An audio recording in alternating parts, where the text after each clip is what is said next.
సాయిరామ్. శ్రీ సాయి సచ్చరిత్రం. సాయిబాబా యొక్క అనుమతి వాగ్దానం. వెనుకటి అధ్యాయంలో వర్ణించిన ప్రకారం శ్రీ సాయి సచ్చరిత్ర వ్రాయుటకు బాబా పూర్తి అనుమతి నొసంగుచు ఇట్లుండివిరి. సచ్చరిత్ర వ్రాయు విషయంలో నా పూర్తి సమ్మతి గలదు. నీ పనిని నీవు నిర్వర్తించుము, భయపడకము, మనస్సు నిలకడగా నుంచుము, నా మాటల యందు విశ్వాసముంచుము. నీ లీలలు వ్రాసినచో నా విద్యను అంతరించిపోవును. శ్రద్ధాభక్తులతో వానిని వినే వారికి ప్రపంచమందు వ్యామోహం క్షీణించును. బలమైన ప్రేమ భక్తి కెరటములు లేచును. ఎవరైతే నా లీలలో మునిగెదరో వారికి జ్ఞానరత్నములు లభించును. ఇది విని రచయిత మిక్కిలి సంతసించెను. వెంటనే నిర్భయుడయ్యను. కార్యం జయప్రదముగా సాగును ధైర్యం కలిగెను. అటు పైని శ్యామ వైపు తిరిగి బాబా ఇట్లా నేను ప్రేమతో నా నామం ఉచ్చరించిన వారి కోరికలన్నీ నెరవేర్చెదను, వారి భక్తిని హెచ్చించెదను, వారిని అన్ని దిశలను కాపాడెదను. ఎవరైతే మనస్పూర్వకంగా నాపై పూర్తిగా నాధారపడి ఉందురో వారి కథలు విన్నప్పుడు అమితానందమును పొందెదరో, నా లీలలను గానం చేయు వారి కంతులేని ఆనందమును శాశ్వతమైన తృప్తిని ఇచ్చేదనని నమ్మము. ఎవరైతే నన్ను శరణు వేడెదరో, భక్తి విశ్వాసంతో నన్ను పూజిందురో, నన్నే స్మరించెదరో, నా రూపమును తమ మనస్సున నిలుపుకునేదరో వారిని దుఃఖ బంధముల నుండి తప్పింతును. ప్రపంచిక విషయములన్నింటినీ మరచి నా నామమునే జపించుచు, నా పూజనే సలుపుచు, నా లీలను చరిత్రను మననం చేయుచు ఎల్లప్పుడూ నన్ను జ్ఞప్తియందుంచుకొందురు. ప్రపంచ విషయములదెట్లు తగులుకొనుదురు. వారిని మరణం నుండి బయటకు లాగెదను. నా కథలు విన్నచో సకల రోగములు నివారింపబడును. కావున భక్తి శ్రద్ధలతో నా కథలను వినుము, వానిని మననం నిలుపుము. ఆనందమునకు తృప్తికి నిధియే మార్గము. నా భక్తుల యొక్క గర్వంకారములు నిష్క్రమించును. నా లీలలు విన్నవారికి శాంతి కలుగును. మనస్పూర్వకమైన నమ్మకం గలవారికి శుద్ధ చైతన్యముతో తదాత్మం కలుగును. సాయి సాయి అను నామమును జ్ఞప్తియందుంచుకున్నంత మాత్రమున చెడుని పలుకుట వలన వినుట వలన కలుగు పాపములు తొలగిపోవును. భక్తులను వేర్వేరు పనులు నియమించుట. భగవంతుడు వేరువేరు భక్తులను వేరువేరు పనులకు నియమించును. కొందరు దేవాలయములు, పట్టములు, తీర్థముల్లో, నది ఒడ్డున మెట్లు మొదలగున్నవి నిర్మించుటకు నియమితులగుదురు. భగవంతుని లీలను పాడుటకు కొందరు నియమితులగుదురు.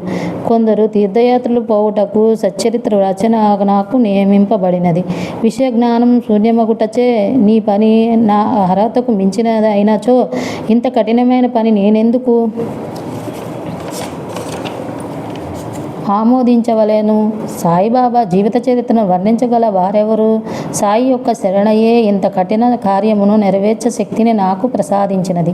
నేను చేతకలము పట్టుకొనగానే సాయిబాబా నా అహంకారమును పరిహరించి వారి కథలు వారే వ్రాసుకొనిరి. కనుక ఈ గ్రంథము రచించిన గౌరవం సాయిబాబాకే చెందును గాని నాకు కాదు. బ్రాహ్మణునై పుట్టినప్పటికీ శృతి స్మృతి అను రెండు కండ్లు లేకుండాటచే సాయి సచ్చరిత్ర నేను వ్రాయలేకుంటిని. కానీ భగవంతుని అనుగ్రహం మూగవాణి మాట్లాడినట్టు చేయును, కుంటివాణ్ణి పర్వతం దాటినట్టు చేయును. తన ఇచ్ఛానుసారం పనులు నెరవేర్చుకొను చాతుర్యం ఆ భగవంతునికే కలదు. హార్మోనియం గాని వేణువు గాని ధ్వనులు ఎట్లు వచ్చుచున్నవో తెలీదు, అది వాయించువానికే తెలియను. చంద్రకాంతం ద్రవించునట్ల సముద్రం ఉప్పొంగుట వాని వల్ల జరగవు, అవి చంద్రోదయం వల్ల జరుగును. బాబా కథలు దీపపు స్తంభములు. సముద్ర మధ్యమునందు దీపపు స్తంభములు. పడవల వైపు పోవువారు ఆ వెలుతురులో రాళ్ళు రప్పల వల్ల కలుగు హానులను తప్పించుకొని సురక్షితముగా ప్రయాణింతురు. ప్రపంచమును మహాసముద్రంలో బాబా కథలను దీపములు దారి చూపును.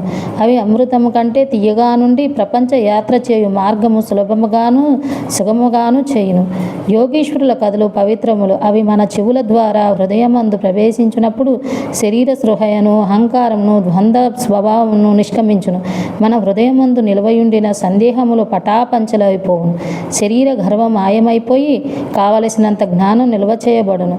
శ్రీ సాయిబాబా కీర్తి వర్ణనలు ప్రేమతో పాడిన గాని వినిన గాని భక్తుని పాపములు పటాపంచలగును. కాబట్టి ఇవియే మోక్షమునకు సులభ సాధనములు. కృతయుగంలో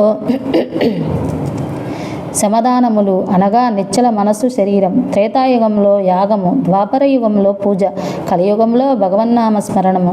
నామస్మరణం పాడుట మోక్ష మార్గమును నలుగురు వర్ణముల వారు ఈ చివరి సాధనను తక్కిన సాధనములు అనగా యోగము, యాగము, ధ్యానము, ధారణము అవలంబించుట కష్టతరము. కానీ భగవంతుని కీర్తిని, మహిమను పాడుట అతి సులభం. మన మనస్సును మాత్రం అటువైపు తిప్పవలెను. భగవత్కథలను వినుట వలన, పాడుట వలన మనకు దేహాభిమానం తొలగిపోవును. అది భక్తులను నిర్విమోహంగా చేసి తుదకు ఆత్మసాక్షాత్కారం పొందినట్లు చేయును. ఈ కారణం చేతనే సాయిబాబా నాకు సహాయపడి నాచే ఈ సచ్చరిత్రామృతం రాయించెను. భక్తులు దాన్ని సులభంగా చదవగలరు, వినగలరు. చదువునప్పుడు, వినునప్పుడు బాబాను ధ్యానించవచ్చును. వారి స్వరూపను మనస్సునందు మననం చేసుకొనవచ్చును. ఈ ప్రకారముగా చదువునందు, గురువునందు తదుపరి భగవంతుని యందు భక్తి కలుగును. తుదకు ప్రపంచమందు విరక్తి పొంది ఆత్మసాక్షాత్కారం సంపాదించగలుగుదుము. సచ్చరిత్రామృతం రాయుట, తయారు చేయుట బాబా యొక్క కటాక్షం చేతనే సిద్ధించినని నేను నిమిత్త మాత్రుడగునే అంటిని.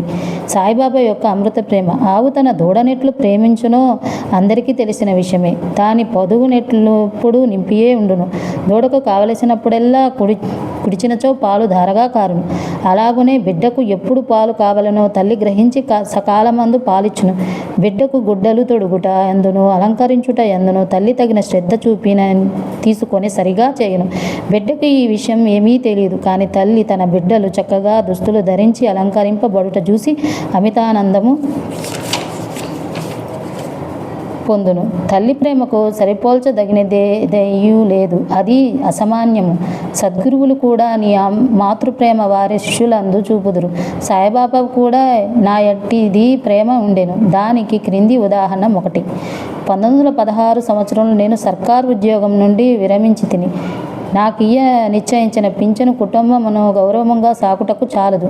గురు పౌర్ణమి నాడు ఇతర భక్తులతో నేను కూడా షిరిడీకి పోతిని. అన్నా చంద్రశేఖర్ నా గురించి బాబాతో ఇట్లనెను, దయచేసి ఈ అన్నా సాహెబ్ యందు దాక్షిణ్యం చూపము. వానికి వచ్చు పింఛను సరిపోదు. వాని కుటుంబం పెరుగుచున్నది. వానికి ఇంకేదైనా ఉద్యోగం ఇప్పించు. వాని అతురతను తీసి నిశ్చింతను కలుగజేయము.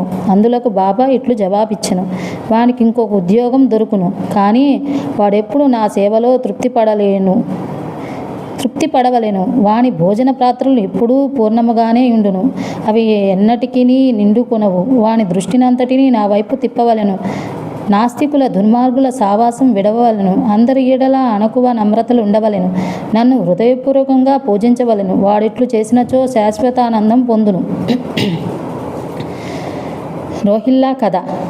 రోహిల్లా కథ విన్నచో బాబా ప్రేమ ఎట్టిదో బోధపడను. పొడుగాటి వాడను, పొడుగైన చొక్కా తొడిగిన వాడను, బలవంతుడగనగు రోహిల్లా ఒకడు బాబా కీర్తి విని ఆకర్షితుడై షిరిడీలో స్థిర నివాసం ఏర్పరచుకొనెను. రాత్రింబవళ్ళు ఖురాన్లోని కల్మాను చదువుచు అల్లాహు అక్బర్ అని అరబోతు ట్రంకె వేయునట్లు బిగ్గరగా నరుచుచుండెను. అందువలన పగలంతయు పొలంలో కష్టపడి పనిచేసి ఇంటికి వచ్చిన షిరిడీ ప్రజలకు రాత్రి నిద్రాభంగం, అసౌకర్యం కలుగుచుండెను. కొన్నాళ్ల వరకు వారు దీన్ని నోర్చుకునిరి. తుదకు బాధ నోర్వలేక బాబా వద్దకేగి రోహిల్లా అరుపుల నాపమని బతిమాలిరి. బాబా వారి ఫిర్యాదు వినకపోవటజే కాక వారిపై కోపించి వారి పనులు వారు చూసుకొనవలసిందే కానీ రోహిల్లా జోలికి పోవద్దని మందలించిరి. రోహిల్లాకు ఒక దౌర్భాగ్యపు భార్య గలదనియు, ఆమె గయ్యాళిదనియు, ఆమె వచ్చి రోహిల్లాను తనను బాధ పెట్టుచున్నదనియు, రోహిల్లా ప్రార్థనలు విని ఆమె ఏమి చేయలేక ఊరక ఉండుననియు బాబా చెప్పెను. నిజంగా రోహిల్లాకు భార్యే లేదు. భార్య అనగా దుర్బుద్ధి అని బాబా భావం. బాబాకు అన్నిటికంటే దైవ ప్రార్థనలందు మిక్కుటగమగు ప్రేమ. అందుచే రోహిల్లా తరపున వాదించి ఊరిలోని వారి నోపికతో నోర్చుకొని అసౌకర్యమును సహించవలసినదనియు, నాది త్వరలో తగ్గుననియు బాబా చెప్పి పంపించెను. బాబా యొక్క అమృత తుల్యమగు పలుకులు. ఒకనాడు మధ్యాహ్న హారతి అయిన పిమ్మట భక్తులందరూ తమ తమ బసలకు పోవుచుండిరి. అప్పుడు వారికి బాబా ఈ క్రింది చక్కని ఉపదేశం ఇచ్చిరి. మీరెక్కడనున్నను, ఏమి చేయుచున్నానో నాకు తెలియనని బాగుగా జ్ఞాపకముంచుకొనుడు. నేను అందరి హృదయముల పాలించువాడను, అందరి హృదయంలో నివసించువాడను. నేను ప్రపంచమందు గల చరాచర జీవకోటిని ఆవరించి ఉన్నాను.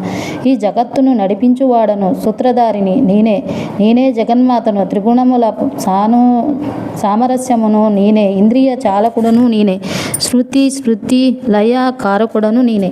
ఎవరైతే తమ దృష్టిని నా వైపు తిప్పెదరో వారికి ఏ హాని గాని బాధ గాని కలుగదు. నన్ను మరచిన వారికి మాయ శిక్షించును. పురుగులు, చీమలు తదితర దృశ్యమాన చరాచర జీవకోటి అంతయు నా శరీరమే, నా రూపమే. ఈ చక్కని అమూల్యమైన మాటలు విని వెంటనే నా మనస్సులో ఏ నౌకరి కొరకు యత్నించక గురుసేవలోనే నిమగ్నమగుటకు నిశ్చయించుకొంటిని. కానీ అన్నాచించనే ప్రశ్నకు బాబా చెప్పిన సమాధానం నా మనస్సు నందుండెను. అది జరుగునా లేదా అని సందేహం కలుగుచుండెను. భవిష్యత్తులో బాబా పలికిన పలుకులు సత్యమైనవి. నాకు ఒక సర్కారు ఉద్యోగం దొరికెను. కానీ అది కొద్ది కాలం వరకే. అటు పిమ్మట వేరే పని ఏది చేయక శ్రీ సాయి సేవ నా జీవితమంతయు సమర్పించి తిని. ఈ అధ్యాయమును ముగించబో ముందు చదువురులకు నేను చెప్పునదేమనా, బద్ధకం, నిద్ర, చంచల మనస్సు, దేహాభిమానం మొదలగు వాణిని విడిచి వారు తమ యావత్తు దృష్టిని సాయిబాబా కథల వైపు తిప్పవలెను. వారి ప్రేమ సహజముగా నుండవలెను. వారు భక్తి యొక్క రహస్యమును తెలుసుకొందురుగాక. ఇతర మార్గములు అవలంబించి అనవసరముగా నలసిపోవద్దు. అందరూ ఒకే మార్గమును త్రొక్కుదురుగాక, అనగా శ్రీ సాయి కథలను విందురుగాక. ఇది వారి అజ్ఞానమును నశింపజేయును, మోక్షమును సంపాదించి పెట్టును. లోపి ఎక్కడనున్నప్పటికీ వాని మనస్సు తాను పాతిపెట్టిన సొత్తు నందే ఉండునట్లు బాబాను కూడా నెల్లరు తమ హృదయమందు స్థాపించుకొందురుగాక. తదాస్తు.